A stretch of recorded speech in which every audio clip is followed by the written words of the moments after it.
Buenas tardes a todas y a todos. ¿Cómo están? Hoy vamos a seguir con las clases del curso de Justicia Fiscal con Perspectiva de Género.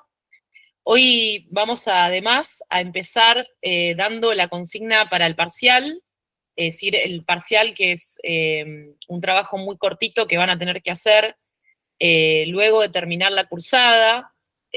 Van a tener aproximadamente un mes. La semana que viene, digamos, hoy les voy a dar la consigna, pero como hoy la plataforma está con un problema técnico, mi compañera Gabriela les va a mandar un tutorial, pero además la semana que viene vamos a explicar bien dónde hay que subir la respuesta del parcial, que va a ser digamos, un casillero especial de la plataforma virtual. Les voy a pasar por el chat la consigna para que la tengan. Insisto, es simplemente un control de lectura y sobre todo de comprensión de lo que se discutió, y esto sirve para tener el certificado final.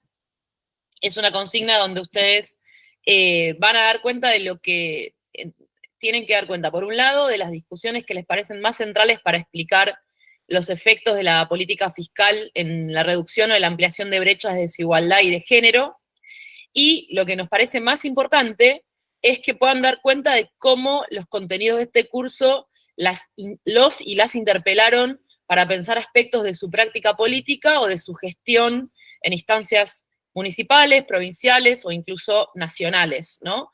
Eso es lo que más nos interesa, ¿no? O incluso para pensar intervenciones en el ámbito comunitario en cualquier organización de la sociedad civil donde ustedes estén desarrollando su práctica política. Nos gustaría entonces que nos contestes, por un lado, una síntesis de lo que entendieron como los grandes efectos de la política fiscal en las brechas de desigualdad y de género, y por otro lado, una interpelación más personal en relación a cómo estos contenidos se ponen en juego, o qué les disparó los contenidos vistos en este curso en relación a sus ámbitos donde se desempeñan. Insisto, vamos a ver durante la próxima clase, vamos a tener una explicación más precisa de dónde es el lugar que hay que subir en la plataforma virtual. La respuesta, obviamente que ustedes ya la pueden empezar a escribir porque el único requisito es que sean máximo 2 carillas. Una letra 12, un interlineado simple. Eso sería como, a grandes rasgos, la consigna del trabajo final para este curso, insisto, para tener el certificado de aprobación, ¿no? Emitido por el INPAP y la provincia de Buenos Aires. Bueno, hoy vamos a seguir con las clases y vamos a tener una clase para nosotras, cuando estuvimos pensando en los contenidos del curso, muy importante, porque ya habiendo trabajado con varias de las docentes anteriores, como los nudos más importantes de en qué consiste la política fiscal, la política tributaria, cómo impacta esto en las brechas de género, hoy nos vamos a meter más bien en todo lo que tiene que ver con, bueno, la evasión, las formas en las que se eluden esas reglamentaciones y esas normativas en relación a la política fiscal y tributaria. Tenemos una gran invitada que admiramos mucho, que es Magdalena Rúa, que es contadora pública de la UBA, es magíster en Economía Política de Flaxo, es máster en asesoramiento financiero de la Universidad de Barcelona. Bueno, trabajó en muchos lados, además investiga delitos económicos, fue investigadora en delitos económicos en el Ministerio Público Fiscal, es profesora de varias universidades, y hoy vamos a tener una clase más centrada en esta discusión sobre elusión, evasión fiscal, fuga de divisas, que para nosotras es un punto central del análisis de la política fiscal, y además tenemos el placer de que Magdalena además piensa todas estas temáticas que en general están hipermasculinizadas desde una perspectiva de género. Así que, Magdalena, gracias por aceptar la invitación y te cedo la palabra. Bueno, muchas gracias por la invitación. La verdad que celebro que se realicen este tipo de cursos, me parecen muy importantes, fundamentales en este momento. Bueno, así que vamos a comenzar con la clase de hoy. Tengo unas diapositivas para compartir. A ver si las podemos compartir. Gabriela me iba a asistir en... Sí, ya las comparto, estoy queriendo las primero.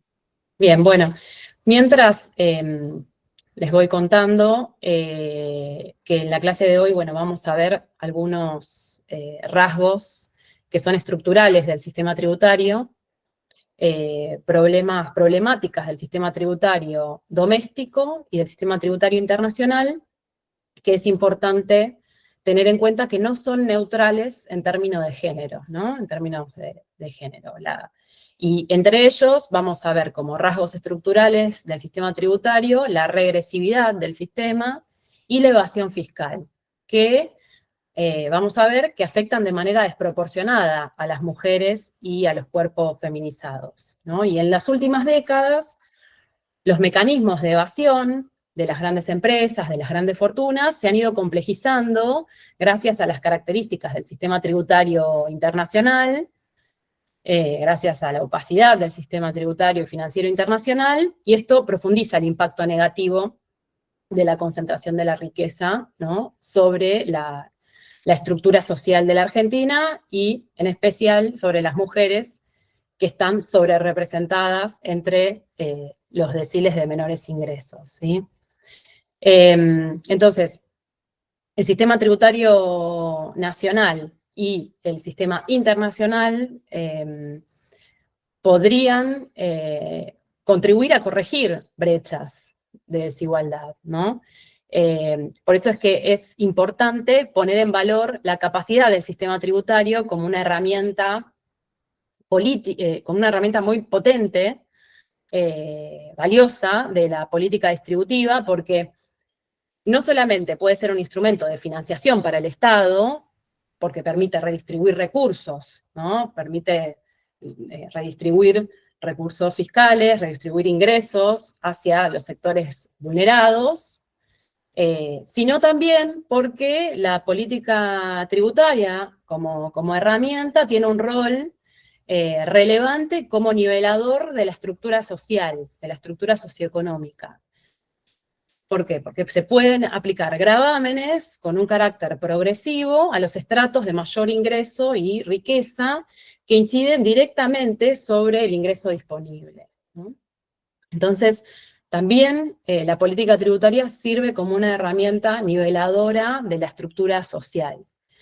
Entonces, como toda política pública, la política tributaria no es neutral en términos de género, y por eso pensar la política fiscal con una perspectiva de género también significa incorporar política tributaria con perspectiva de género.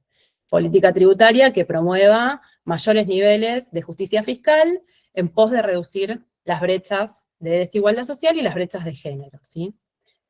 Y vamos a ver, en esta primera diapositiva, vemos la estructura tributaria de la Argentina, distribuida en distintas familias de tributos, las principales familias de tributo, y lo que vemos, a simple vista, vemos que hay una familia de tributos, que es la de bienes y servicios, los impuestos sobre bienes y servicios, que son la mayor fuente de recaudación, ¿no? La mayor fuente de recaudación es explicada, entonces, por estos impuestos indirectos al consumo de bienes y servicios, ¿no? Y son indirectos porque no gravan directamente la capacidad contributiva, sino que gravan de manera indirecta, se trasladan al consumidor final, ¿no? Y ejercen una mayor presión fiscal sobre sectores de menores ingresos, ¿sí? Personas que tienen menor capacidad económica. Lo que sucede con la estructura del sistema tributario es que la mayor parte de los tributos que se recaudan son tributos regresivos, es decir, que tienen una misma alícuota, una misma tasa impositiva para diferentes capacidades contributivas, ¿sí? El más conocido es el IVA, el impuesto al valor agregado, que es el principal tributo de la estructura, y que grava con una alícuota del 21% a personas multimillonarias como a personas que están por debajo de la línea de la pobreza, ¿no? Entonces, tienen un rol central dentro de la estructura tributaria nacional, el impuesto al valor agregado en la recaudación nacional y el impuesto a los ingresos brutos en lo que son las recaudaciones de los gobiernos provinciales. Y estos impuestos son altamente regresivos porque se trasladan al consumidor final, tienen un mayor impacto en los sectores que no tienen capacidad de ahorro y que tienen menores ingresos, entre los cuales están sobrerepresentadas las mujeres y los cuerpos feminizados, ¿no? Y esto contrasta en gran medida, y se ve muy claramente en el gráfico también, con la escasa imposición de los impuestos al patrimonio. En color celeste vemos el impuesto sobre la propiedad, ¿sí?, que históricamente han sido muy poco significativos, han sido insignificantes en nuestra estructura tributaria, que en este caso al año 2023 no alcanza ni el 2%. Entonces, bueno, la regresividad del sistema tributario y la evasión fiscal persistente, que más adelante vamos a ver, conforman dos, podemos decir, sesgos de género implícitos en nuestro sistema tributario doméstico, ¿no? Son sesgos de género implícitos contrarios a las mujeres y a los cuerpos feminizados y favorables a los varones, ¿sí?, que prevalecen entre los sectores de mayores ingresos, ¿sí? Pero la regresividad impacta de manera desproporcionada, de forma diferencial, sobre las mujeres. Y sobre los cuerpos feminizados, ¿no? Porque impone una mayor presión fiscal sobre sectores de menores ingresos y con menores herramientas para aprovechar beneficios, exenciones, eludir el pago de impuestos, ¿sí?, regímenes preferenciales y demás. Como características más sobresalientes del sistema tributario doméstico, por un lado, esto que ya resaltamos, la preponderancia de los impuestos indirectos sobre bienes y servicios, que tienen estas alícuotas fijas, ¿no? Esto le imprime al sistema tributario un carácter altamente regresivo. El 52% de los ingresos tributarios totales, consolidado, nación y provincias, proviene de impuestos indirectos sobre bienes y servicios. Es decir, más de la mitad de la recaudación proviene de estos impuestos indirectos sobre bienes y servicios, tomando los nacionales y los provinciales, ¿no? Y esto contrasta con, por ejemplo, los indicadores de los países de la OCDE, donde vemos que el promedio de la OCDE para el mismo periodo es del 32%, ¿no?, frente al 52% que tiene la Argentina en recaudación de impuestos indirectos sobre bienes y servicios. Y a su vez vemos, bueno, el rol central del IVA, como dijimos, el IVA dentro de la recaudación de impuestos nacionales recauda un 34%, y dentro de los impuestos provinciales, el impuesto a los ingresos brutos, que por ejemplo en la provincia de Buenos Aires representa el 80%, ¿no? Entonces la mayor parte de la recaudación provincial también es muy regresiva, ¿no?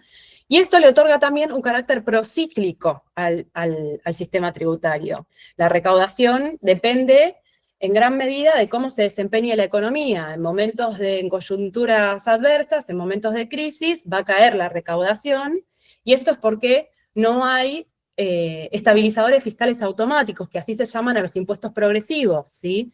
De contar con impuestos progresivos que graven directamente al patrimonio y a la renta de las empresas, podrían operar como estabilizadores fiscales automáticos en coyunturas adversas, por ejemplo, en momentos críticos. Lo que sucede hoy en día es que en épocas de crisis cae la recaudación, ¿no? Hace que el Estado se desfinancie.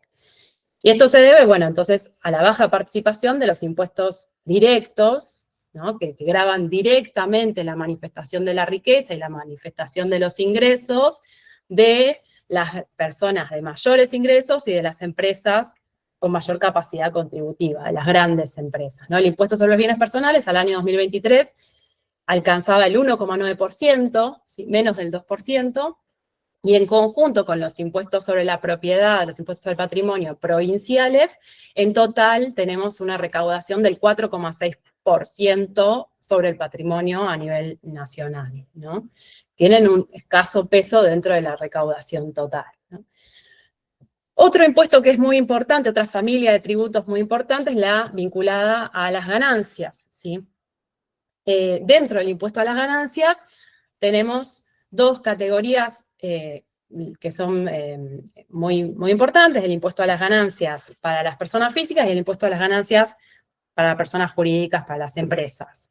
La mitad más o menos de la recaudación, el 50,3% del impuesto a las ganancias, proviene de personas jurídicas, de empresas. Y el problema que tenemos en estructuras de mercado oligopólicas o monopólicas, como son las de América Latina y en el caso de la Argentina también, sucede que hay un elevado grado de traslación de la carga del tributo al precio de los productos. Eso sucede porque tienen la capacidad de imponer precios, ¿no? Entonces, logran trasladar, en muchos casos, el impuesto a las ganancias de las personas jurídicas.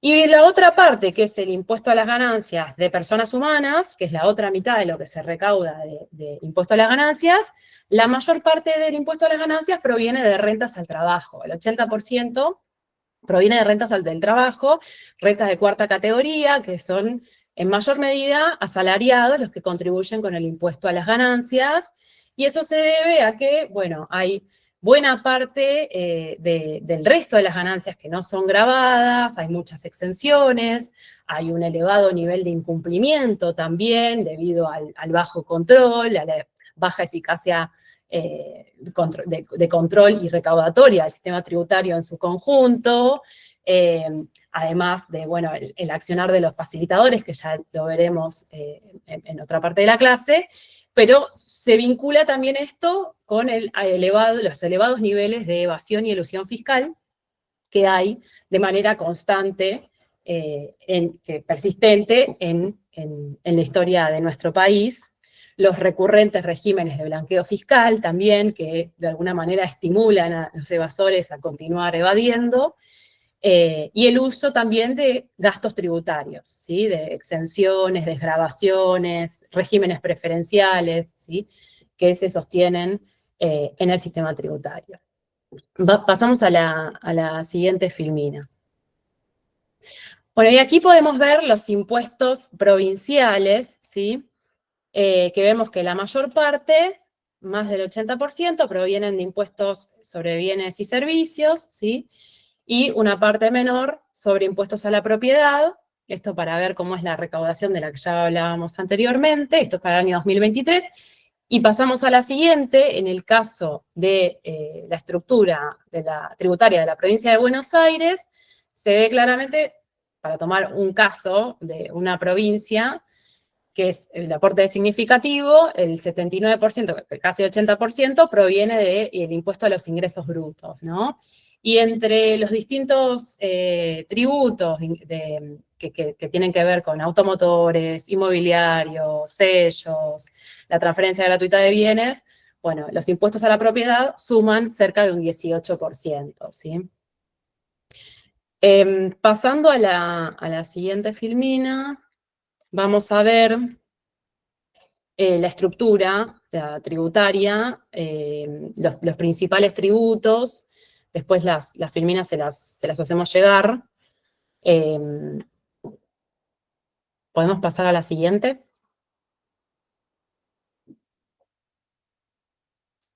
Ahí vamos a ver cómo se distribuyen los impuestos más, dentro de la estructura tributaria, los impuestos más importantes. El impuesto a las ganancias, que tiene un 16,5%, contribuye con un 16,5% en la recaudación, eso equivale a 4,6 puntos de PBI, ¿sí?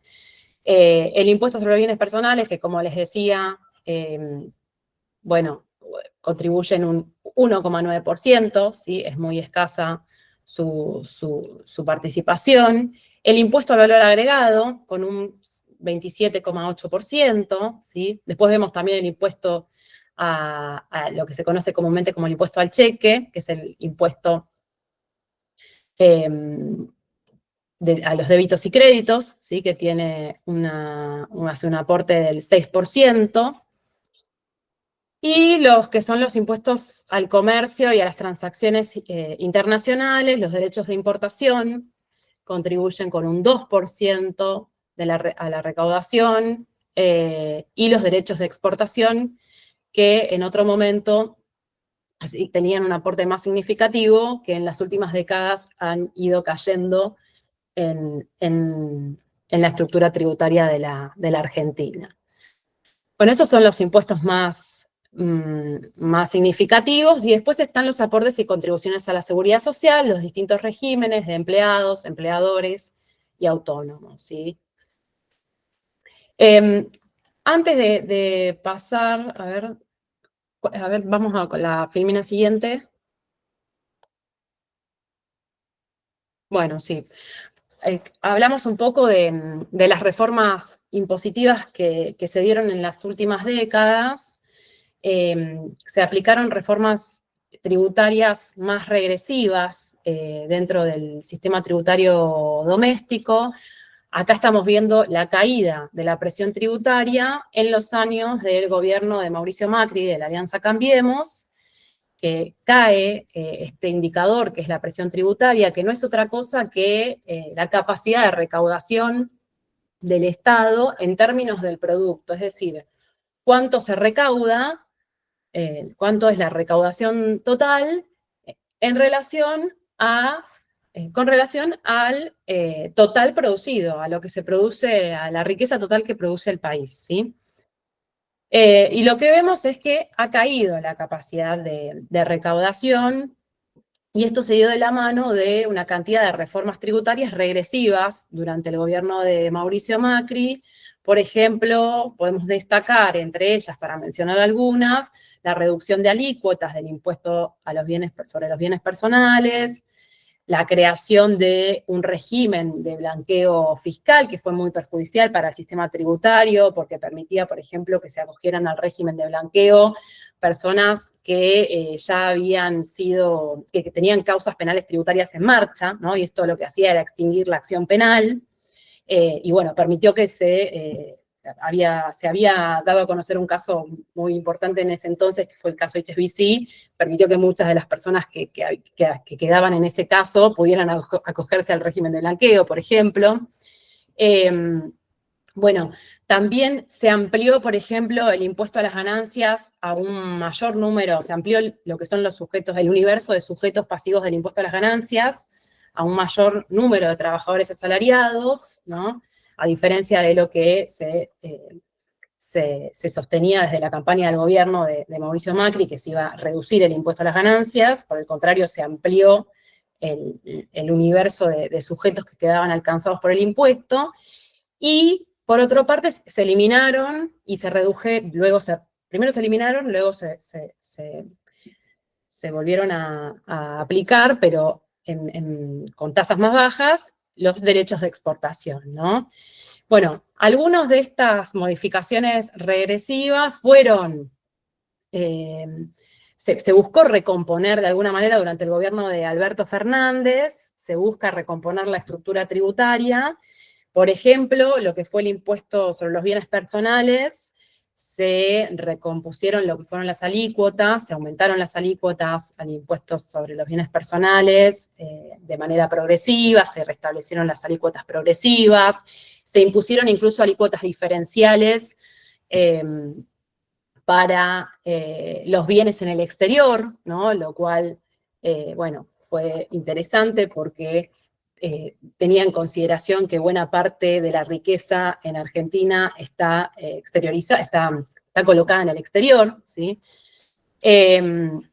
Bueno, por otra parte, se puso un impuesto a las grandes fortunas, hubo algunos avances significativos en materia tributaria. El impuesto a las grandes fortunas es un antecedente muy importante porque grava a un sector de grandes patrimonios en la sociedad argentina. Se impusieron también, se aplicaron devoluciones de IVA para determinados sectores de ingresos, y se recompuso, los derechos de exportación, aunque con tasas más bajas que las que habían estado en otros periodos en la Argentina, ¿no? En el caso de los derechos de exportación podemos decir que hay una caída a lo largo de la historia, vemos una caída dentro de la recaudación total en los últimos 10 años, y eso agudiza la regresividad del sistema, porque los derechos de exportación tienen un carácter muy progresivo, porque por un lado tienen incidencia sobre los sectores de mayores deciles de ingreso, Y por otro lado, también permiten los derechos de exportación, permiten desacoplar los precios internacionales de los precios internos, ¿no? Impiden que aumenten los precios de la canasta básica, de la canasta de consumo masivo, ¿sí? Bueno, tenemos que decir ahora que las últimas reformas tributarias del gobierno de Milei, que todavía no vamos a poder ver los efectos en las estadísticas, pero son muy similares a las que se realizaron en el gobierno de Mauricio Macri, ¿sí? Y obviamente van a contribuir a ampliar los niveles de desigualdad social y de género. Entre ellas podemos mencionar la reducción de las alícuotas de bienes personales, que se va a reducir año tras año hasta volverse en una alícuota única, ¿no? Una alícuota no progresiva, sino una alícuota única, quitándole la progresividad a la escala, y una alícuota muy reducida del 0,25% en 2027. El régimen de blanqueo fiscal, que fue muy benevolente, el más benevolente de la historia de nuestro país, con los evasores, ¿no? Que permite que paguen 0 tasa a los evasores. Y por otro lado, el régimen de incentivo para las grandes inversiones, el RIGI, que, bueno, trae grandes prebendas, reducción de alícuotas impositivas, exención en distintos impuestos, amortización acelerada, facilidades cambiarias, y todo esto, una estabilidad fiscal por al menos 30 años, entre otros beneficios que se les garantiza, con este seguro de estabilidad fiscal, y sin requerirle nada a cambio al gran capital, ¿no? Sin requerir un régimen de empleo, sin requerir la obligatoriedad de liquidar divisas, bueno, entre otros posibles requerimientos, y sin ajustarse a la normativa de prevención del lavado de dinero y financiamiento del terrorismo, por ejemplo. Bueno, entonces, estas reformas obviamente van a tener un impacto también sobre los niveles de equidad. Pasamos a la filmina siguiente. Bueno, acá lo que se mostraba era la evolución, un poco vinculado a lo que mencioné de las reformas tributarias durante el gobierno de Cambiemos, de Mauricio Macri, la evolución de la estructura tributaria, de la participación de los recursos tributarios en los años de gestión de Mauricio Macri, y se puede ver cómo aumentan los impuestos más regresivos, como es el impuesto al valor agregado, y se reducen impuestos progresivos, como es el caso del impuesto sobre los bienes personales, ¿sí? Dije bien, se reducen los impuestos más progresivos y aumentan los impuestos regresivos, como es el caso del IVA. Aumenta la participación, ¿no? En la siguiente filmina, a ver si se ve. Bueno, en esta filmina lo que vemos es, hay una distribución de los impuestos progresivos por un lado y los impuestos regresivos por otro, y mostramos la evolución de la incidencia de los impuestos progresivos sobre la recaudación, ¿no? Y se puede ver claramente cómo durante los años del gobierno de Cambiemos hay una mayor incidencia de los impuestos regresivos, ¿no? Caen los impuestos progresivos y hay un aumento de los impuestos más regresivos, que son estos que tienen una misma alícuota para diferentes capacidades contributivas, ¿sí? Bueno, pasamos a la siguiente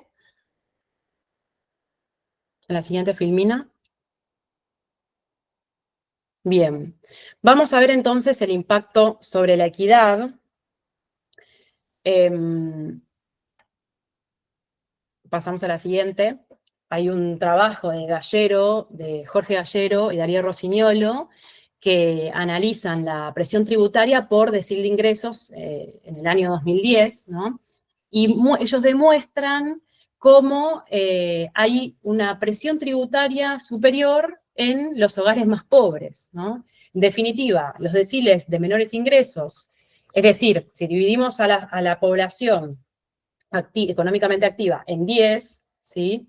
En 10 sectores a la estructura social, vemos que el 10% más pobre tiene una presión tributaria superior que el 10% más rico, ¿sí? Es decir, los sectores pobres pagan tasas impositivas efectivas más altas que los hogares más ricos, ¿sí? Bueno, y si pasamos a la filmina siguiente, vamos a ver que esto también sucede en la provincia de Buenos Aires. Cuando analizamos, esta es la estadística que estaba disponible desde el año 2018, hay que ver si esta situación se mantiene en la actualidad, probablemente haya cambiado porque hubo algunas reformas tributarias, pero vemos, teniendo en cuenta la fuerte participación de los ingresos brutos sobre la recaudación de la provincia, bueno, se observa cómo hay una mayor incidencia, hay una mayor presión fiscal sobre los sectores de menores ingresos, ¿no? El decil más pobre, el 10% más pobre, hace un esfuerzo fiscal muy superior al 10% más rico, ¿sí? Y esto considerando el fenómeno conocido como feminización de la pobreza, que indica que la mayor proporción de las mujeres entre las personas que se encuentran por debajo de la línea que indica una mayor participación de las mujeres o una mayor representación de las mujeres entre las personas por debajo de la línea de la pobreza, ¿no? Una mayor tasa de pobreza de las mujeres en comparación con la de los varones. Entonces vemos que la regresividad del sistema tributario, del conjunto del sistema, impacta de manera diferencial sobre las mujeres y los cuerpos feminizados, ¿sí? Por eso, pensar en incrementar los niveles de justicia fiscal y los niveles de justicia social también implica mejorar, aumentar los niveles de justicia de género, ¿sí? A ver, pasamos a la siguiente filmina. Bueno, en este caso se observa la presión tributaria por decil de ingreso considerando los distintos tributos. Y es interesante analizar cómo opera cada uno de los tributos, los más progresivos y los más regresivos, cómo inciden en los distintos sectores de la sociedad, ¿no? De la estructura social.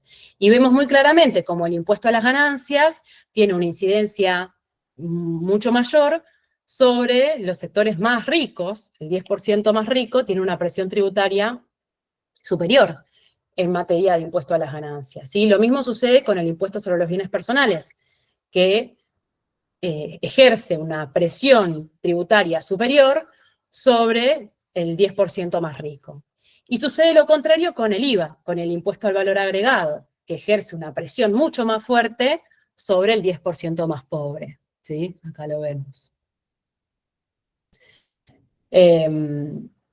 Bueno, y este análisis se puede hacer para cada uno de los tributos, ¿sí? Más importantes de la estructura tributaria. Pasando a la siguiente filmina, vamos a ver entonces el impacto sobre las mujeres y las diversidades. Vemos, como señalaba antes, el fenómeno de feminización de la pobreza, que indica esta sobrerepresentación de las mujeres en los sectores por debajo de la línea de la pobreza. Hay un índice que elabora CEPAL que muestra las disparidades que existen en la pobreza urbana y en la pobreza extrema. Hay esas estadísticas disponibles para el caso de la Argentina. Y un índice superior a 100, un valor superior a 100, indica que la pobreza o la pobreza extrema afecta en mayor grado a las mujeres que a los varones, ¿sí? Entonces, bueno, vemos que el índice superior a 100 indica que la pobreza afecta en mayor medida a las mujeres, y en este caso el índice de Argentina es peor que el índice de América Latina, ¿sí? Y acá estamos viendo el índice de feminidad de la pobreza extrema urbana. Y en la siguiente diapositiva vamos a ver el índice de feminidad de la pobreza urbana, ¿sí? Que también, en el caso de la Argentina, los indicadores son peores que para el promedio de América Latina, ¿sí? Bueno, y después hay muchas otras estadísticas que refuerzan esta idea, este fenómeno, este concepto de la feminización, el concepto de este fenómeno de feminización de la pobreza. Vamos a ver distintas estadísticas que muestran que las mujeres, además de estar sobrerepresentadas en la pobreza y en la pobreza extrema, predominan entre los sectores de menores ingresos, predominan en la desocupación, en la subocupación, en la informalidad laboral, tienen menores ingresos promedio, además desarrollan en mayor proporción que los varones el trabajo doméstico, trabajo no remunerado, tareas de cuidado, y tienen tasas de actividad registrada inferiores y tasas de empleo inferiores, ¿no? Bueno, ahora en las diapositivas siguientes vamos a ir viendo algunos de estos indicadores, solamente algunos a modo de ejemplo. Este es el caso de la brecha de género promedio de ingreso de la ocupación principal. Vemos que las mujeres tienen un ingreso promedio de la ocupación principal inferior que los varones, y por eso hay una brecha del 27%, hay una brecha de género en el ingreso promedio, ¿sí? En la filmina siguiente vemos cómo las estadísticas, vamos a la siguiente. Vamos a ver la tasa de desocupación de las mujeres, que es superior a la tasa de desocupación de los varones, y lo mismo pasa con la tasa de subocupación horaria, que es superior a la de las mujeres a la de los varones.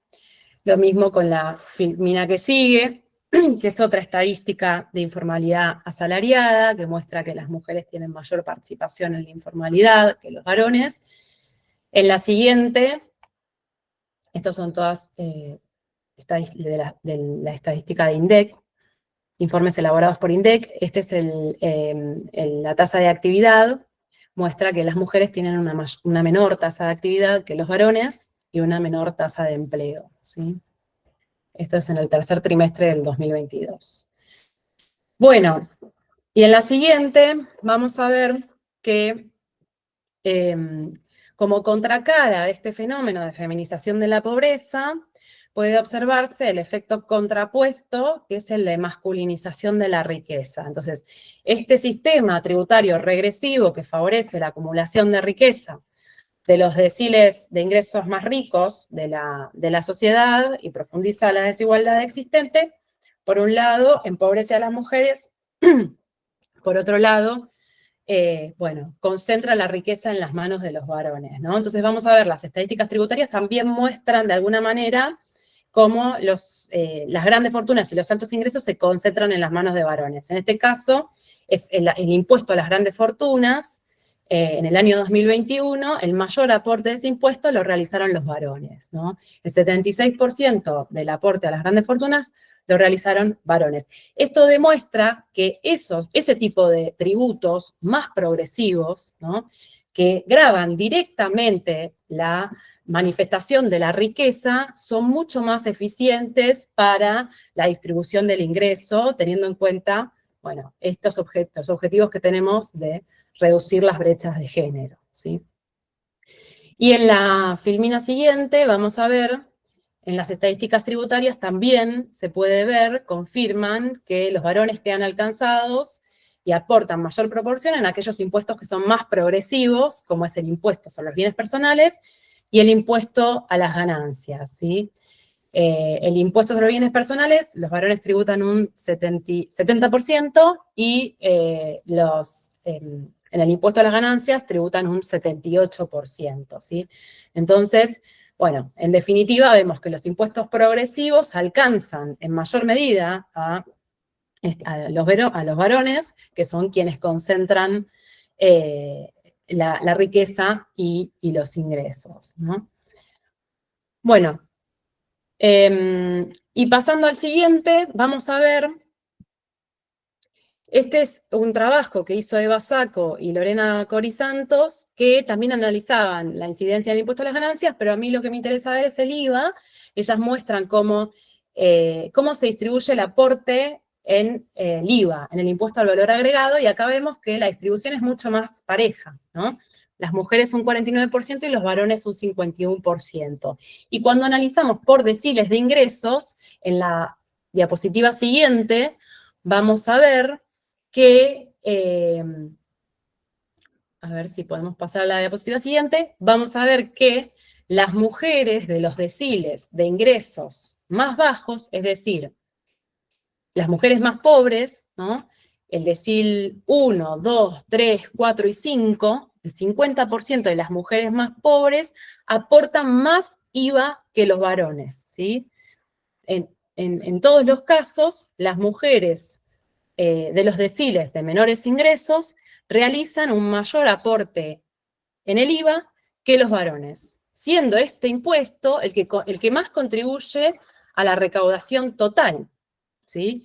Lo que también nos permite advertir el mayor impacto que tiene la regresividad del sistema sobre las mujeres, ¿sí? Bueno, además de estos sesgos de género implícitos, que son la regresividad y la evasión que veremos, hay sesgos de género explícitos en la ley también, que no quiero dejar de mencionar, que habría que hacer una revisión de la legislación tributaria en su conjunto, de manera integral, revisar toda la legislación con perspectiva de género y tratar de eliminar los sesgos de género explícitos que existen en la letra de la ley, es decir, normas que le otorgan a las mujeres una categorización o un tratamiento diferente que a los varones, ¿sí? Por ejemplo, en la ley del impuesto sobre los bienes personales y en la ley de impuesto a las ganancias hay algunos sesgos de género. En el caso de la ley de impuesto a las ganancias, por ejemplo, en el artículo 18 se establece que el cónyuge varón tiene que declarar el patrimonio de ambos cónyuges, ¿sí? El patrimonio conjunto de ambos. Digamos que tiene el dominio, la potestad de los bienes, la tiene el cónyuge varón. Así se lo atribuye la legislación, ¿no? Bueno, eso habría que modificarlo. Por otro lado, hay otros sesgos que aparecen en la legislación de ganancias, en lo que hace, por ejemplo, a lo que se conoce como las cargas de familia, ¿no? Que por lo general es el cónyuge varón el que suele deducirse a la mujer. Y bueno, ¿por qué? Porque por lo general los varones son los que están registrados, como vimos en las estadísticas, los varones están registrados en el empleo formal, las mujeres no, las mujeres son las que realizan las tareas domésticas, ¿no? Bueno, y estas deducciones que se conocen como cargas de familia suponen que la mujer es una carga para el varón que la deduce, que en realidad está utilizando, el que se beneficia de la deducción es el varón en ese caso, ¿no? Bueno. Y tiene una mirada negativa, peyorativa, sobre la carga de familia, lo supone como una carga, cuando en realidad, bueno, las mujeres son las que aportan en mayor medida a la unidad familiar con el trabajo no remunerado, ¿no? Bueno, entonces habría que revisar toda la legislación en su conjunto, esos son algunos ejemplos, pero hay muchísimas cosas que se pueden llegar a hacer para contribuir a mejorar en términos de equidad de género, ¿no? Bueno, pasando a la filmina siguiente, a la diapositiva siguiente, bueno, quedó con los colores medio parecidos. Acá estamos viendo el sistema tributario y la desigualdad. La idea es que podamos analizar la política tributaria de manera conjunta con la desigualdad. Cuando analizamos las dos variables, vemos que cuando en las últimas décadas el sistema tributario doméstico tomó el sendero de la progresividad, mejoró los niveles de progresividad a través de política tributaria progresiva, por ejemplo, durante, en el periodo de las administraciones kirchneristas hubo un aumento de los derechos de exportación, hubo mayores contribuciones y aportes de la seguridad social vinculadas al trabajo registrado, hubo un aumento del impuesto a las ganancias, bueno, entre otras reformas. Cuando se aumenta la capacidad de la recaudación de la mano de mejoras tributarias progresivas, vemos que eso se refleja en la reducción de los niveles de desigualdad. Acá estamos viendo el índice de Gini, que es un índice que muestra los niveles de desigualdad social, y por otro lado, el índice de presión tributaria, que la presión tributaria es la recaudación, la capacidad de recaudación del fisco, ¿sí?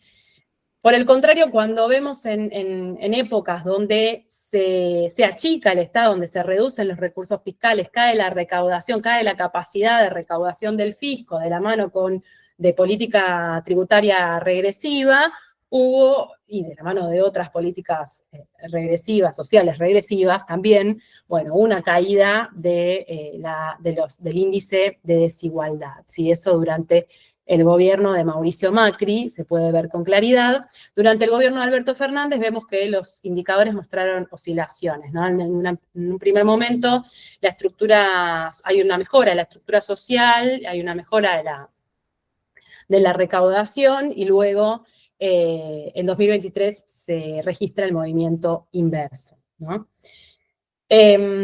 Bueno, pasando a la filmina siguiente, me parece interesante resaltar este índice de la presión tributaria, este indicador de la presión tributaria, que muchas veces se lo mira como un indicador negativo, y en realidad no debería considerarse de esa manera, ¿no? En Argentina se suele decir que la presión tributaria es excesiva, ¿no? Es asfixiante.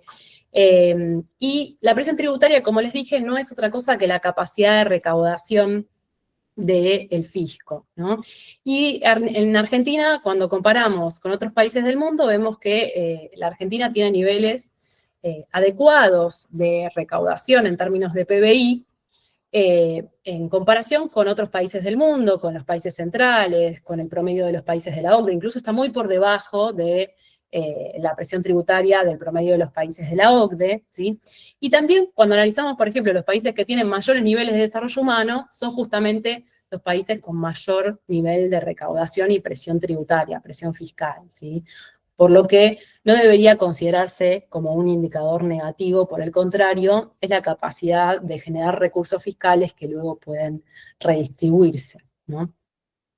Bueno, eso por un lado. Y en la filmina siguiente vamos a ver qué sucede con el índice de Gini antes y después de impuestos en otros países del mundo, como para tener en cuenta qué sucede con la política fiscal, la acción fiscal en otros países del mundo. Y vemos que en Europa, por ejemplo, la política tributaria logra reducir los niveles de desigualdad social de manera significativa. Y eso es porque se aplican políticas tributarias progresivas, ¿sí? En cambio, en América Latina, bueno, acá lo pueden ver, este es el Gini original de los países distintos países de Europa, ¿sí? Y vemos el Gini después de impuestos, ¿sí? Por ejemplo, si tomamos el caso de Alemania, vamos a ver cómo cae el índice de Gini. Cuanto más cerca de 1 es más desigual, ¿no? Cómo se reduce el índice de Gini después de la política tributaria, ¿sí? Y después de la acción fiscal. Bueno, en todos los casos se reduce significativamente después de la política tributaria. Y en la filmina siguiente vamos a ver los países de América Latina, que no sucede lo mismo. Lamentablemente, en América Latina la política tributaria es regresiva y no logra mejorar los niveles de equidad, no logra reducir la desigualdad social, ¿no? Por el contrario, puede llegar a reproducirla, ¿no? Y a aumentar la desigualdad social. Lo que logra reducir la desigualdad es la acción del Estado a través de beneficios, ¿no? En mayor medida. Es en la filmina siguiente que se ve en los países de América Latina. Aquí. Bueno, igual después las diapositivas las van a tener.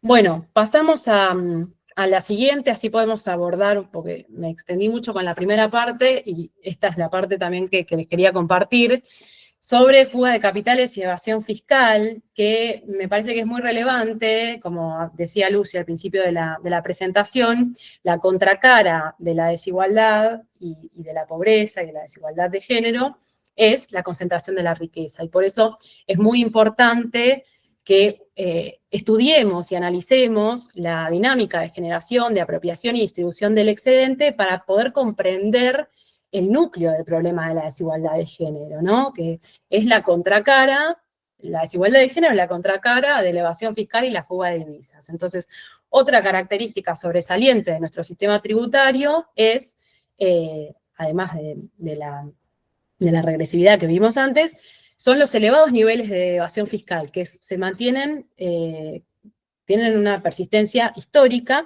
pero que en las últimas décadas, como les dije, se han ido complejizando, ¿no? Los mecanismos de evasión de las grandes empresas y de las élites, de las grandes fortunas, Y se da este fenómeno conocido como el fenómeno de fuga de capitales, que es uno de los principales destinos improductivos del excedente en Argentina. Es un rasgo estructural de la economía argentina que está asociado a problemas de la tributación internacional, del sistema financiero global, ¿sí? Asociados a la simetría del sistema monetario internacional, y que impacta sobre la desigualdad de género a través de distintos canales. Esta es la conceptualización de la fuga de capitales. ¿A qué nos referimos cuando hablamos de fuga de capitales? Bueno, la fuga de capitales es un concepto académico, es un concepto amplio, ¿no? Que abarca tanto la porción de capital lícito como ilícito que se encuentra ubicado en el exterior, ¿sí? De propiedad de residentes locales. Nos estamos refiriendo a todas las salidas ilícitas asociadas a evasión fiscal, a ilusión fiscal, también a otras actividades ilícitas como la trata de personas, por ejemplo, pero también nos referimos a aquellas salidas registradas de inversiones, atesoramiento, especulativas, todas esas salidas que no tienen que ver con fines productivos, ¿no? Y también el dinero que queda dentro de las fronteras, pero fuera del circuito financiero formal, por ejemplo, en cajas de seguridad, ¿sí? Bueno, lo que se conoce como la dolarización del excedente, buena parte de eso drena al exterior y queda por fuera del circuito financiero formal, teniendo en cuenta que esto impacta en una de las problemáticas centrales de la economía argentina, que es la restricción externa, ¿no? La escasez de moneda extranjera que tiene la Argentina, teniendo en cuenta que somos un país que no imprimimos una divisa reconocida internacionalmente como es el dólar, ¿no? Entonces estamos subordinados al sistema monetario internacional. Bueno, y tenemos este problema de la escasez de moneda extranjera. Pasamos a la siguiente filmina.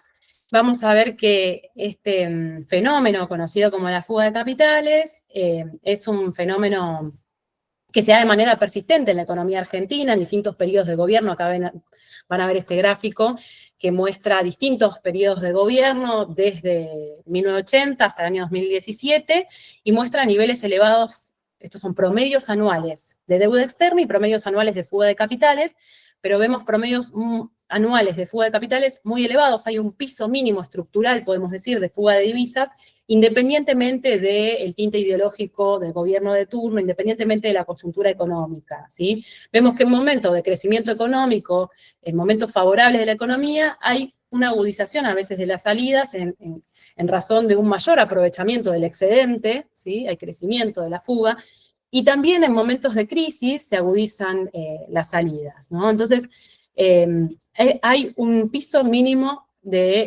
muy elevado de fuga de divisas a lo largo de la historia argentina, y vemos que durante los regímenes de valorización financiera, es decir, el periodo que se instauró desde la dictadura cívico-militar del 76 hasta el año 2001, y luego podemos considerar al gobierno de Mauricio Macri también como un periodo que se basó en la acumulación, en la valorización financiera. Bueno, en esos periodos vemos este vínculo tan estrecho entre deuda y fuga, donde se dan estos fenómenos de sobreendeudamiento y fuga de capitales, estos ciclos de deuda y fuga. Se presentan estas dos variables una relación muy estrecha, ¿no? El endeudamiento es necesario para sostener estos niveles tan importantes de fuga de capitales, por un lado, y por otro lado, se hace posible el endeudamiento externo también en un contexto de apertura cambiaria, de liberalización financiera, que posibilita la entrada de deuda externa y a su vez la posterior salida de los capitales, la fuga de divisas, ¿sí? En el gráfico siguiente vamos a ver cómo, bueno, se muestra este fenómeno estructural, cómo crecen los stocks de deuda y el stock de fuga de divisas desde 1980 hasta el año 2019. Vemos que tienen un comportamiento muy similar las variables desde 1980 hasta el año 2001, cuando se agota este patrón de acumulación de valorización financiera, pero me interesa destacar esto, que si bien cambia la naturaleza de la fuga en los periodos, por ejemplo, de las administraciones kirchneristas, porque ahí no se da este vínculo con el endeudamiento externo, porque ahí se pone en marcha un proceso de desendeudamiento, bueno, sin embargo, los niveles de fuga se mantienen muy elevados, ¿no? Se mantienen de manera persistente. Bueno, y pasando al siguiente, lo que me interesa destacar son las conexiones que tiene la fuga de divisas con la perspectiva de género, ¿no? Y cómo afecta esto en la desigualdad de género. Hay distintas conexiones que podemos identificar. En los cuadros estos que se mostraban, esto es un trabajo de investigación que realizamos junto con Jorge Gallero, que consideramos el efecto que tenía la fuga de capitales en el índice de desigualdad. Si consideramos el efecto que tiene la fuga de divisas en la estadística del Gini, en el índice de Gini, vemos cómo, tomando la fuga de divisas, considerando las estadísticas oficiales, el Gini empeora de manera significativa. Y mucho peor aún si consideramos la estadística, estadísticas alternativas, no la estadística oficial, ¿no? Pero trazando algunas conexiones, quiero destacar esto. Por un lado, la fuga de divisas impacta en la desigualdad de género, porque, como dijimos, buena parte de la fuga de divisas está asociada a la evasión y a esquemas de evasión y elusión fiscal internacional que reducen la recaudación tributaria, y esto afecta a la distribución secundaria del ingreso, ¿no? La redistribución del ingreso que hace el Estado a partir de su intervención, alterando políticas públicas, alterando los recursos destinados a política social, que impacta de lleno en las mujeres, recursos destinados a igualdad de género, a políticas orientadas a la igualdad de género, al cumplimiento de los derechos de las mujeres, ¿sí? Por otro lado, también la fuga de divisas y la evasión fiscal internacional, de la mano con estas características del sistema tributario, la opacidad del sistema tributario internacional, afecta negativamente lo que conocemos como la distribución primaria del ingreso, es decir, la distribución que se da en la cadena de producción. Altera la cadena de producción porque impide un mejor desempeño de la economía argentina, altera el crecimiento, altera la inversión, provoca escenarios de inestabilidad macroeconómica, vulnerabilidad externa, y esto tiene efectos muy negativos sobre la estructura social y también sobre la recaudación potencial, ¿no? La recaudación tributaria potencial. También la fuga de divisas mejora la situación económica de los estratos de mayores ingresos, entonces amplía las brechas de desigualdad social, porque esa riqueza que se acumula en el exterior, bueno, son mayores ingresos para los sectores, para los deciles de mayores ingresos, ¿no? Entonces esto también impacta empeorando la estructura social, empeorando las brechas de desigualdad. Y por último, también podemos hacer una conexión con los flujos financieros ilícitos, todos los flujos que involucran directamente actividades ilícitas que afectan directamente a las mujeres, como es el caso del delito de trata. Bueno, eso está directamente vinculado con, bueno, cómo afecta en los derechos de las mujeres, y teniendo en cuenta las actuales condiciones del sistema tributario y financiero internacional que facilitan la realización de estas actividades criminales, facilitan los canales para que se concreten estos flujos financieros ilícitos, para que, bueno, brindan las facilidades necesarias para poder hacer un aprovechamiento del beneficio económico de estos crímenes, ¿no? Bueno, pasando a la siguiente filmina, vemos, este es un gráfico que muestra el crecimiento de los stocks de activos externos, cómo se acumulan activos externos, es decir, el acumulado de la fuga de divisas de distintos países de América Latina, ¿sí? Vemos Brasil, México, Venezuela, Argentina, Chile y Colombia, 6 economías de las más importantes de América Latina, que entre las 6 suman $2 billones acumulados en el exterior, ¿sí? Esto es un montón de dinero que equivale más o menos a 3 veces las reservas internacionales de estos países. Pensemos cuánto mejor podrían funcionar estas economías si contaran con todas esas divisas hacia adentro de sus fronteras, ¿no? Bueno, estos son todos desvíos. Los países periféricos ven drenar millones de dólares por año en materia de fuga de capitales, evasión fiscal y flujos financieros ilícitos.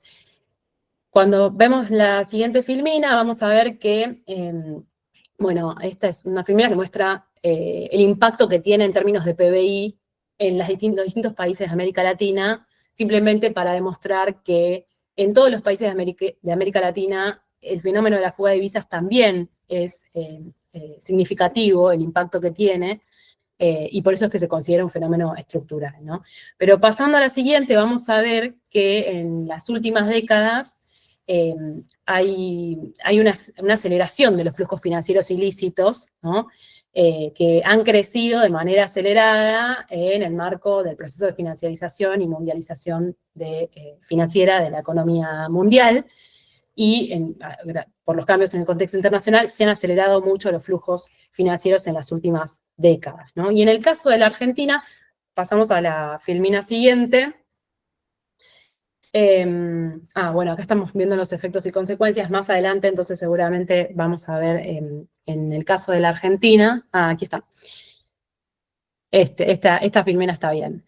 Que en el caso de la Argentina, acá, estas son estadísticas de Global Financial Integrity, que es una organización que estima los desvíos de las empresas multinacionales, de las grandes empresas, los desvíos de precios de transferencia, la manipulación de precios, que, bueno, tiene un impacto muy, muy importante en las economías de los países en desarrollo. Y en el caso particular de Argentina, tomando parte de la estadística de Global Financial Integrity, bueno, los flujos anuales, el promedio anual de fuga de divisas es muy elevado. Si consideramos, por un lado, la fuga de divisas, la formación de activos externos, promedio, entre el 2008 y el 2017, sumado al desvío de ganancias por manipulación de precios, esto nos da un promedio anual de salida de 27.600 millones de dólares, ¿sí? Es un monto muy elevado, bueno, que supera las reservas internacionales, ¿sí? Bueno, y pasando a la siguiente, vamos a ver entonces ahora que esta constante salida de flujos financieros a la que está sometida la Argentina hace varias décadas, ¿no? Desde que se instaura el régimen de acumulación de valorización financiera con la dictadura cívico-militar del 76, desde allí se presenta como de manera persistente la fuga de divisas. Bueno, esta problemática de la fuga de divisas es posible gracias a la existencia de un mercado de servicios offshore, podemos decir. Entonces, el éxito de este negocio se basa en la opacidad del sistema financiero internacional, en el secreto del sistema tributario internacional, que le otorga un rol central a las guaridas fiscales, ¿sí? Las guaridas fiscales, ahora vamos a ver, y también a los esquemas de planificación impositiva y financiera que permiten ocultar a los beneficiarios finales, a los facilitadores, ¿sí? Que son los profesionales que brindan servicios para que se perfeccionen los flujos financieros ilícitos. Y en el caso de las guaridas fiscales, me interesa destacar las guaridas fiscales, que es la verdadera traducción del término en inglés tax haven, ¿sí? Porque paraíso fiscal le da una connotación positiva que no tienen estos países, que son agujeros negros, que son los países hacia donde se dirigen buena parte de los flujos financieros ilícitos asociados a actividades criminales, actividades ilícitas vinculadas a evasión, a elusión fiscal. Entonces, la verdadera traducción es guarida fiscal, refugio fiscal, no tiene una connotación positiva. Y no son países que la única característica no tiene que ver con las bajas tasas impositivas, sino que todo lo referido a la flexibilidad regulatoria, al secreto, ¿sí? Cuentan con regímenes regulatorios muy flexibles, que tienen pocos requerimientos informativos, pocos requerimientos contables, normas flexibles de constitución de sociedades. Además, cuentan con instrumentos financieros desregulados y estructuras legales desreguladas, opacas, que, por ejemplo, estructuras societarias que permiten ocultar la nominatividad de los socios, o instrumentos financieros que no se sabe quiénes son los inversores. Y además cuentan con leyes muy rigurosas de secreto fiscal y secreto financiero, son reticentes al intercambio de información, no tienen los mismos controles para los residentes que para los no residentes, y cuentan con un mercado de servicios offshore muy desarrollado, ¿sí? Bueno, y los principales países que se caracterizan por brindar estos por tener estas características, los que podemos decir que conforman guaridas fiscales, son buena parte de los países centrales o muchos territorios que están vinculados, que están bajo influencia de los países centrales, ¿sí? Por ejemplo, entre las guaridas fiscales más importantes podemos destacar estos 3 grupos: las guaridas fiscales europeas, Suiza, Luxemburgo, Alemania, Holanda.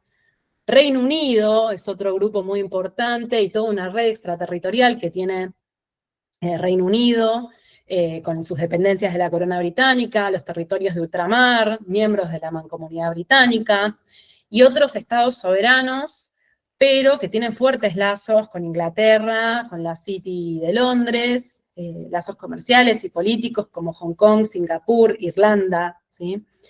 Y Estados Unidos y una pequeña red satélite ultramar que tiene Estados Unidos, con las Islas Marshall, las Islas Vírgenes de Estados Unidos, y Panamá. Panamá, sin duda, que es una zona franca muy importante, a pesar de las últimas filtraciones que hicieron tomar algunas medidas, ¿no?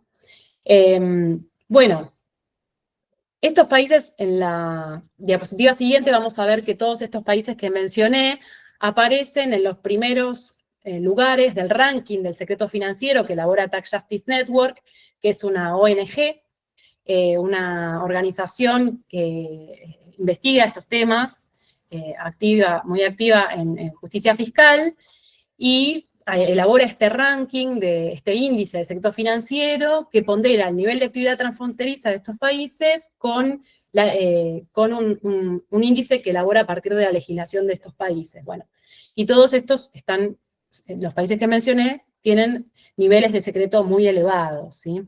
También hay otro índice que elabora, que está en la diapositiva siguiente, que es el índice de guaridas fiscales corporativas. Si pasamos a la siguiente lo vamos a ver.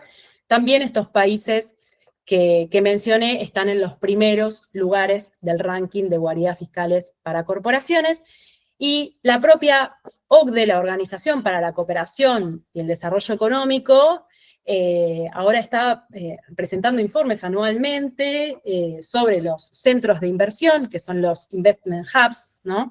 Que son países que tienen un nivel de flujos financieros externos exagerado, es decir, países que reciben inversión extranjera directa con niveles exagerados, muy por encima de su Producto Bruto, por encima del 150% de su Producto Bruto Interno, lo que, bueno, es llamativo, y la OCDE elabora una lista de estos centros de inversión que, bueno, muchos de estos países que estamos mencionando, Suiza, Singapur, Luxemburgo, Holanda, bueno, se encuentran en esa lista que elabora la propia Organización para la Cooperación y el Desarrollo Económico, que, bueno, los países miembros de esta organización son los países centrales, ¿no? Bueno, que es una organización que elabora recomendaciones de políticas sobre estos temas, ¿no? Bueno, en la siguiente vamos a ver entonces algunas maniobras de grupos transnacionales y de grandes empresas, ¿no? De empresas multinacionales y grupos transnacionales en Argentina, que es importante destacar el rol de los profesionales que existen brindando servicios para perfeccionar los flujos financieros ilícitos, ¿no? Y entre ellos se destaca el rol de las Big Four y otros estudios contables internacionales que, junto con los departamentos, con las áreas impositivas, ¿no? De las empresas multinacionales, bueno, trabajan en desarrollar técnicas de planificación fiscal abusiva o agresiva. Las Big Four se han visto involucradas en numerosos casos de planificación fiscal abusiva o agresiva. Las Big Four son los grandes estudios internacionales de auditoría, consultoría de impuestos, los más grandes del mundo, que dominan las técnicas de auditoría y planificación impositiva para las empresas multinacionales y para las más grandes transnacionales argentinas, y desarrollan, brindan entre otros servicios, el tax planning, que es la planificación fiscal, la planificación impositiva, es el diseño de la estructura fiscal más beneficiosa para sus clientes, teniendo en cuenta la distinta legislación tributaria de los distintos países, ¿no? También se encargan de elaborar informes de precios de transferencia, Los precios de transferencia son los precios intragrupo, dentro de un grupo económico, las operaciones que realizan entre entidades vinculadas de un mismo grupo económico. Bueno, se elaboran informes para justificar los precios de esas operaciones, justamente porque, bueno, hay cierto nivel de sospecha sobre la posibilidad de que se transfieran arbitrariamente ingresos de una jurisdicción a otra, ¿no? Entonces, se elaboran estos informes para justificar los precios que se seleccionan, ¿no? Bueno, ellos brindan este servicio, también realizan los informes de auditoría sobre los estados contables de las empresas multinacionales, de alguna manera avalando las distintas operaciones que realizan las empresas en Argentina con sus entidades vinculadas en el exterior, y también son asesores en materia de legislación, son auditoras de organismos estatales, ¿no? Gozan de una alta reputación en el mercado, ¿no? Pasando a la siguiente filmina, vamos a ver algunas de las técnicas de planificación fiscal abusiva. Es importante mencionar que buena parte de las sociedades en Argentina se han transnacionalizado y han constituido entidades en el exterior que controlan a las sociedades en Argentina, ¿no? Esto es algo que sucede en la práctica, hay un gris en la legislación, podemos decir, porque si bien, por un lado, la normativa argentina establece el principio de realidad económica en la Ley de Procedimiento Tributario, es decir, que se establece la realidad económica y la significación económica por encima de las formas jurídicas seleccionadas. Sin embargo, en la práctica lo que vemos es que, bueno, se utilizan estructuras jurídicas para erosionar, distintas estructuras jurídicas y distintos artilugios legales para erosionar la base imponible en la Argentina, ¿no? Un caso que es muy utilizado es la localización de sociedades holding o la localización de sociedades financieras en el exterior. Este es un caso de una empresa argentina muy conocida, que podemos ver que es la empresa Siderar, que esto lo publica en sus balances, en sus estados contables. La empresa argentina es controlada por una empresa en España, que a su vez es controlada por una empresa luxemburguesa, controlada por otra empresa luxemburguesa, que a su vez tiene una controlante que es una fundación española y que no se conoce quién es el beneficiario final, ¿sí? Esto es como ejemplo de las múltiples estructuras que realizan las empresas transnacionalizadas en Argentina, los grupos económicos transnacionalizados. La siguiente filmina muestra otra de las técnicas de planificación más utilizadas, por ejemplo, la simulación de operaciones en el exterior, son operaciones que debieran realizarse en la Argentina, pero se realizan en el exterior con el objetivo de erosionar la base imponible en el país, es decir, evitar el pago de impuestos en la Argentina, ¿sí? Entonces se simulan desde entidades constituidas en guaridas fiscales. También se realizan la técnica o la práctica de triangulación de operaciones utilizando un intermediario en el exterior, que puede ser una sociedad vinculada o puede ser una entidad ajena, ¿no? Un trader, un tercero intermediario. Se triangulan de manera de dejar en la jurisdicción que suele estar colocada en una guarida fiscal la mayor parte de las ganancias para evitar el pago de impuestos en la Argentina. También se subfacturan exportaciones y se sobrefacturan importaciones para reducir el pago en la Argentina. En la siguiente filmina vamos a ver técnicas de planificación de precios de transferencia. La manipulación de los precios de transferencia es una técnica muy utilizada, que puede ser a partir de la creación ficticia de contratos, ¿no? De activos, de servicios, o bien puede ser manipular precios, ¿sí? Justificar precios que no deberían ser. Por ejemplo, se colocan una serie de activos intangibles en una entidad en el exterior y luego se remiten pagos por el uso de esos activos, como sean patentes, derechos, marcas, ¿sí?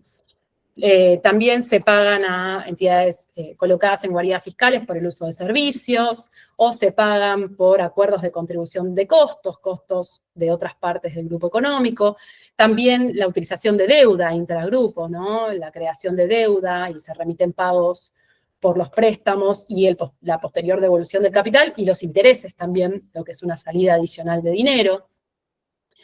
Bueno, y en la próxima, a ver qué viene en la siguiente filmina, Otra técnica de planificación fiscal abusiva es el treaty shopping, que es la explotación de las cláusulas de los convenios para evitar la doble imposición, que, bueno, se constituyen a veces sociedades con con el único objetivo de utilizar un convenio para evitar la doble imposición, alguna cláusula en particular, o se aprovechan brechas entre los distintos sistemas jurídicos tributarios que otorgan una distinta calificación y así se generan instrumentos híbridos, ¿no?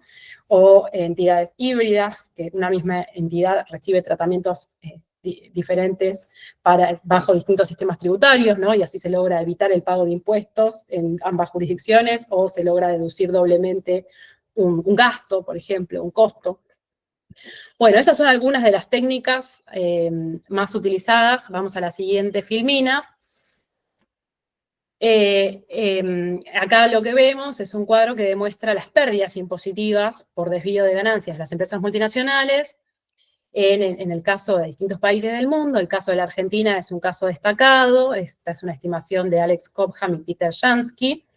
Y este es un monto muy significativo de pérdida impositiva para el año 2013, de 21.400 millones de dólares, bueno, lo que muestra que, bueno, la Argentina podría tener una recaudación mucho mayor de contar con una regulación más potente en materia de elusión fiscal internacional, ¿no? De fiscalía internacional. Vamos a la siguiente. La siguiente filmina. Bueno, también se destaca el rol de las entidades financieras y del shadow banking, la banca en la sombra, es decir, toda la banca, el sistema financiero no tradicional. Por un lado, las entidades financieras son un eslabón clave en la transferencia de los activos financieros, ¿sí? Las unidades de banca privada que brindan los bancos comerciales para el servicio de administración de grandes fortunas para personas humanas, y los bancos de inversión que se especializan en asesorar a las grandes empresas. Pero también hay toda una banca en la sombra y un sistema financiero no tradicional, de fondos de inversión, aseguradoras, distintos actores del sistema que brindan este tipo de servicios, y ahora surgen como un nuevo canal las criptomonedas, un nuevo ámbito por fuera del marco regulatorio, porque el marco regulatorio todavía es muy incipiente a nivel nacional y a nivel internacional también, y que sirve hoy en día como uno de los principales canales para dirigir, para transferir flujos financieros ilícitos, ¿sí? Vamos a las siguientes filminas, algunas de las técnicas de evasión fiscal más conocidas, la creación de empresas offshore, fantasma, que no tienen actividad real en guaridas fiscales, que suelen adoptar formas que, bueno, garantizan el secreto de la identidad de los propietarios para que no figuren en registros públicos. Además de crear estas estructuras fantasmas, se suelen crear múltiples estructuras, lo que se conoce como sociedades cáscaras, a través de la interposición de distintos tipos de estructuras, ya sean sociedades, pueden ser fondos, fundaciones, trusts, bueno, distintos tipos de estructuras, y también la interposición física de personas físicas, ¿no? La interposición de prestanombres, de testaferros, ¿sí? Con el objetivo de alargar el camino hasta el beneficiario final, para que sea más difícil llegar al último eslabón, ¿no?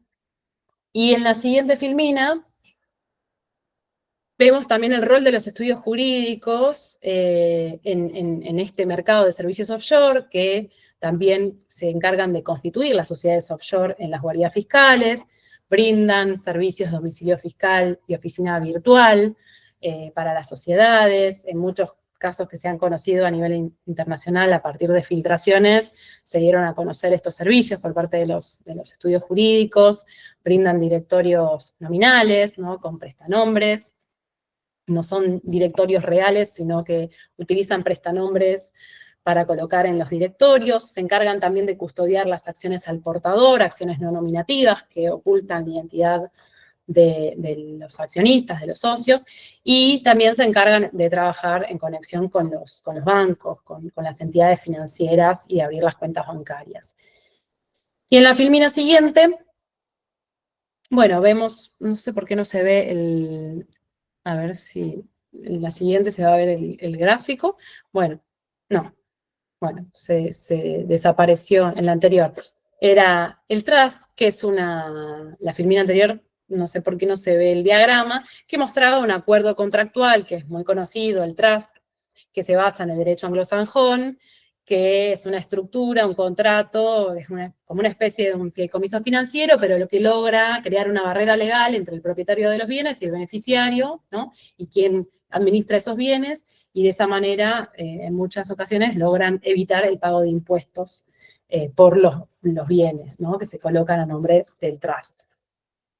Y por último, otra maniobra que se utiliza por parte de las grandes fortunas es el back-to-back, que es la filmina siguiente, que es para utilizar dinero no declarado en el exterior, se simula la obtención de un préstamo del exterior, y en realidad es la repatriación de dinero que está colocado en una cuenta no declarada en el exterior, ¿sí? O en una empresa extranjera. Bueno, estas son algunas de las técnicas más conocidas, más utilizadas, más difundidas. La siguiente filmina vamos a ver que aparecen ahora las criptomonedas como un nuevo canal que se basan en la tecnología DLT, del libro contable distribuido, que tienen estas características de ser descentralizadas, pero con una descentralización limitada. Lo importante a los fines de lo que nos interesa en los aspectos del sistema tributario doméstico, del sistema tributario internacional, es que la ausencia de regulación nacional, una regulación integral a nivel nacional, que todavía es muy incipiente, porque muy recientemente se ha creado un registro de intermediarios de criptomonedas, de activos virtuales, en el ámbito de la Comisión Nacional de Valores, de la CNV. Pero bueno, es muy incipiente la regulación, y a nivel internacional, bueno, no hay una regulación integral, ¿no? En Argentina no son consideradas dinero de curso legal, y es muy fácil fraguar todavía la identidad de las personas que utilizan criptomonedas, ¿no? Y esto, el anonimato, de alguna manera no permite la trazabilidad de las operaciones, por lo que siguen siendo hoy, aparece cada vez de manera más notoria, que son permeables al crimen, ¿no? Es un nuevo canal de los flujos financieros ilícitos.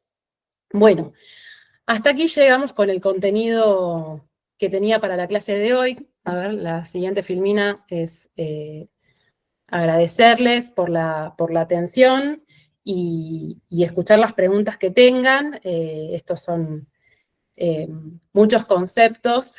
Traté de hacerlo lo más sintético posible, pero tratando de aportar algunos elementos que consideraba valiosos. Sí. Bien, ahí en esta parte nosotros lo que hacemos es ir dándole la palabra a quienes van levantando la mano. En este caso, Elvira levantó la mano, que si mal no recuerdo, creo que siempre es alguien más que usa la cuenta con el nombre de Elvira. Pero yo debería de poder abrir el micrófono, y quienes vayan teniendo dudas pueden ir levantando la mano. Bien. Sí, ¿qué tal? Gracias por habilitarme el micrófono. Mónica Russo, ¿qué tal? Me dirijo hacia Magdalena. Sí, bien, estoy leyendo, no tengo los anteojos. Hermosa clase, bellísima, muy bien preparada, te felicito. Yo tengo dudas con respecto a las criptomonedas. A ver vos cómo analizás mi punto de vista crítico, que yo trato de inmiscuirme, digamos, en mis dudas, porque lo de las criptos ya hace mucho me viene resonando. ¿En qué sentido? Te lo pregunto. A nivel jurídico, hay mucha gente que va a consultar sobre el tema de las criptomonedas. Vos estás como parada en una forma complementaria a lo que es el derecho, ¿no? Y hay gente que quiere invertir en las criptomonedas, pero yo concuerdo contigo en que esto es algo totalmente irregular, que está el tema del lavado en el medio, no hay una legislación seria. Digamos que alguien que le dice a una persona que invierta en criptomonedas, del vamos, la está engañando y la está estafando. ¿Concordamos hasta ahí? ¿En qué sentido actualmente hay gente que está invirtiendo en criptomonedas y qué tipo de cosas es las que busca con las criptomonedas? ¿Cómo vamos a poder creer en invertir en algo que no es físico? Yo dudaría muchísimo, pero hay gente que se mata por invertir en eso, que va a diversos estudios de abogados como para decir, bueno, ¿qué hago con esta plata? No la quiero invertir en un coche o en una casa, y como que le dan manija, que es algo legal. Yo verdaderamente no cuenta con mi simpatía. Vos tenés un punto de vista complementario muy interesante como contadora. ¿Qué me podés guiar y decir al respecto? Bueno, te respondo. Yo te puedo dar mi opinión en Por cuanto favor. a las problemáticas que se generan a partir de la creación de este nuevo instrumento, este nuevo canal Ujú. de transacciones financieras, ¿no? Y que hoy son permeables al crimen, a la criminalidad económica. Entonces, son un canal más de evasión fiscal, de elusión fiscal y de flujos financieros ilícitos, teniendo en cuenta la temática que estábamos viendo hoy. Y sí, se pueden dar múltiples, vos hablabas de estafas, y sí, sucede Sí, que ¿sabes por qué hay gente que se la todavía es cree el un canal. verso? Porque ¿sabés qué les dicen? Y voy a hablar en contra de mis propios intereses, porque no todos son buenos los que están de un lado y del otro. La profesionalidad es una cosa y las éticas, las morales son otras. Le dicen que es algo que es trazable, que es algo que se puede registrar, que están las criptotruchas, que no podés ponerle ni nombre ni apellido, pero que están las cripto que sí, podés ponerle tu nombre, tu apellido y que sí se pueden trazar y controlar.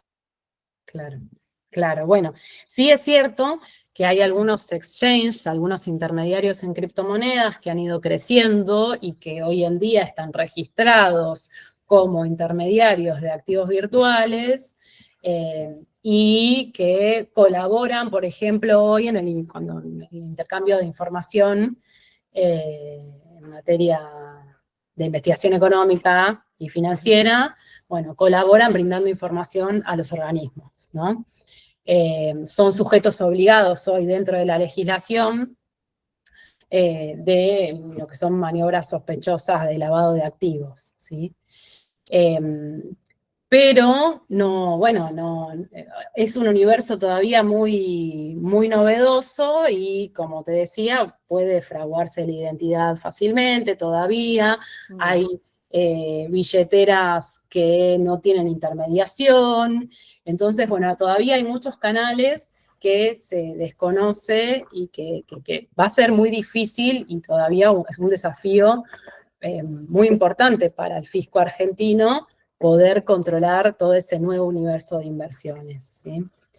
Esto Muy pensando en serio materia tu de punto de vista. evasión fiscal, elusión Claro, fiscal y flujos financieros ilícitos, ¿sí? Quedándonos con ese universo. claro, no, totalmente dudoso. Concordás conmigo y yo también cerraría de ese modo. Vayan a lo seguro, a algo tangible, algo que te dé. Pero si no, es meterse en un terreno oscuro que no sabes a qué puerta te lleva, pues está todo. Bien. ¿Hay otra pregunta, me parece? Sí, Ayelén Correa Ruau, perdón, debería de poder abrir el micrófono ya. Hola, buenas tardes, ¿cómo les va a todos? Bueno, gracias Magdalena por todo lo compartido. Es un montón, pero bueno, estamos sumando. A mí me gustaría saber si nos podés contar un poquito más. Vos hablaste de las leyes que tienen sesgo de género, que sabemos que eso atraviesa toda la estructura del Estado, ¿no? Jurídica, normativa también, y bueno, del lenguaje ni hablar, pero ¿conocés de algún antecedente o alguna bibliografía que esté sistematizando esto? Por ejemplo, ¿cuáles son estas leyes que de forma tan impresentable, porque la verdad que los dos ejemplos que vos pusiste, ya que hoy en el siglo XXI estén considerando, en Argentina estén considerando a las mujeres como una carga, con ley de matrimonio igualitario, no sé, tantas cosas se me ocurren. Si conocés primero, no sé si tienen ustedes algún listado de cuáles son todas estas políticas, Yo soy comunicadora social, entonces pienso también en cómo lograr incidir en el lenguaje y en empezar a cuestionar estas cosas, aunque sea con campañas de comunicación, ¿no? Por más de que sea normativa quizá un poquito dura, que si no estás vinculada en el tema, no la trabajes, pero eso sí, si nos podés decir, o si está el listadito de leyes que ustedes ya vienen identificando, si conocés alguna más, además de estas dos, o qué pista nos podés dar como para empezar a trabajar esto.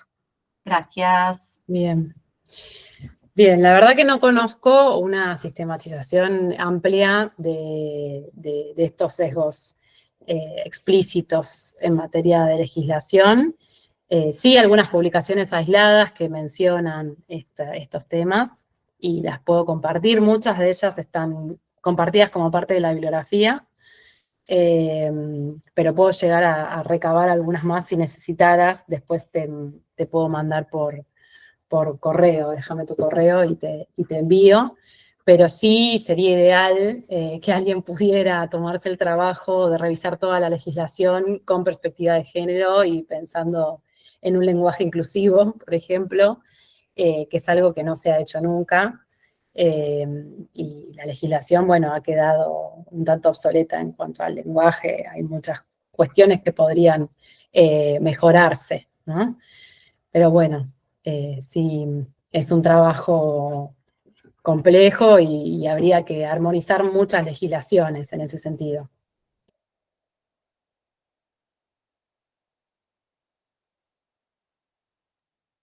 También estaba Gabriela Inés Acevedo, que debería también poder abrir el micrófono ahora. Hola, ¿qué tal? Buenas tardes. ¿Cómo les va? Bueno, pensaba un poco en esto de mucha información, muy buena, la verdad, Angelina, buenísimo toda la información, todo lo recibido. Pensaba en esto de los sesgos, ¿no? Que en algún momento, digamos, poder tener este análisis de los sesgos que aparecen en las distintas legislaciones, permite y ha permitido por ahí un proceso de interpelar y transformando determinados espacios con mucha resistencia muchas veces, con mucha tensión, ¿no? Yo no quiero ser pesimista, pero creo que estos sesgos hoy en día van a ir empeorando, digamos, la situación, a no ser que haya, digamos, bastante resistencia. No quiero ser como muy pesimista, pero me parece que... Ay, se cortó el audio, ¿no? Creo que se muteó. Era Sí, como muy pesimista, pero creo que, y no sé si lo dejó como puntos suspensivos o faltó una palabra. No, decía que, justamente que, perdón, se me cerró el micrófono, que estos sesgos, digamos, para ser yo, desde mi punto de vista, más realista, hoy tenemos una política nacional que creería que va a aprovechar estos sesgos para seguir profundizándolos, ¿no? sí. Lamentablemente coincido con el diagnóstico del estado actual. Y de hecho, vinculado a lo que preguntaba Yelén, otra cosa que como punta, por ejemplo, pensar en el tema de las deducciones sería, en el gobierno de Alberto Fernández se habían hecho una pequeña reforma de ganancias y se habían incorporado algunas deducciones considerando, por ejemplo, las tareas de cuidado, y se había considerado gastos de guardería para los niños de hasta 3 años, por ejemplo. Entonces, quizás teniendo en cuenta que el impuesto a las ganancias es un impuesto personal y puede llegar a considerar la situación individual de las personas, ¿no? las características personales, bueno, ahí una punta podría ser también revisar todo lo que tiene que ver con deducciones personales.